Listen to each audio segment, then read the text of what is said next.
Hello and welcome to GeForce. I'm Julian, this is Daniel Berlin, and we're going to talk about Battlefield 5. So this is one of the big announcements here at EA Play, and boy is it big. There's so much to talk about with this game. So what are you bringing into Battlefield 5 that's different and tweaked and new? Coming from Battlefield 1, of course there's a lot of learnings, and we have the whole CTE program running and everything, and there's continuous updates coming in from Battlefield 1 that we just carry over straight into the game. But in terms of like what we're doing and what we're tweaking is like we're adding a whole flurry of new features to the game. I think one of the most interesting ones for me personally is the fortification feature, which is actually makes it possible for you to take out a toolbox. So what you can do with the toolbox is you can actually reinforce structures. You can board up windows on buildings, for example. You can build sandbags, you can build trenches to help you actually set up defensive barriers around flags that you capture. But it's also a way for us to give actions to players that aren't necessarily the best at shooting, for example. So you can actually contribute towards your team and to contribute by actually just building for your team. It looks like there's a lot more emphasis on getting the whole team cohesively working together. Yes. The medics still heal people, but everybody can heal people. The medics are just faster at it. The engineers can still build. The reviving feature is what you're talking about. Yeah, so we have the buddy revive, which means that like everyone within a squad can revive each other, but that's only consistent within the squad. So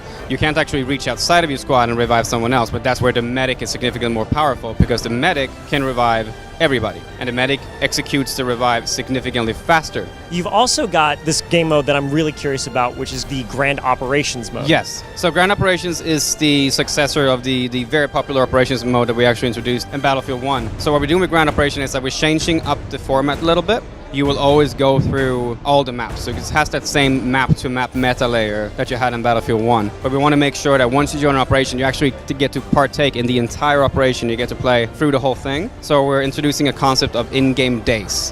One day is approximately between 10 to 20 minutes. It's a match, basically. Right. For example, the one we're playing here today at EA Play, Day 1 is the airborne mode. Paratrooping into Rotterdam. Yeah, exactly. And you're flying in the day before the major invasion, and you're there to sabotage the long-range artillery. Right. Because if you manage to do that, once your main army arrives in Day 2, they will be significantly stronger. You will have more respawns, more tickets for the soldiers. They will have more vehicles and so on and so forth. And if you do poorly, you will have less soldiers that day. So there's a direct gameplay impact between every day. Yeah, it's just like planning a military operation. All these dominoes line up, and the better you do, the stronger you are along the way. They tie in also, interestingly, with this idea of the Tides of War that you guys are introducing. What are the Tides of War? So the Tides of War is our way to take all the players on a journey through World War II. And like a really, really important thing about this is that we're removing premium at this point. So everyone who gets the game will be able to go on the Tides of War. And all the content we're going to be dropping in the Tides of War in terms of like when we go through new theaters, introduce new types of gameplay, new vehicles, new weaponry.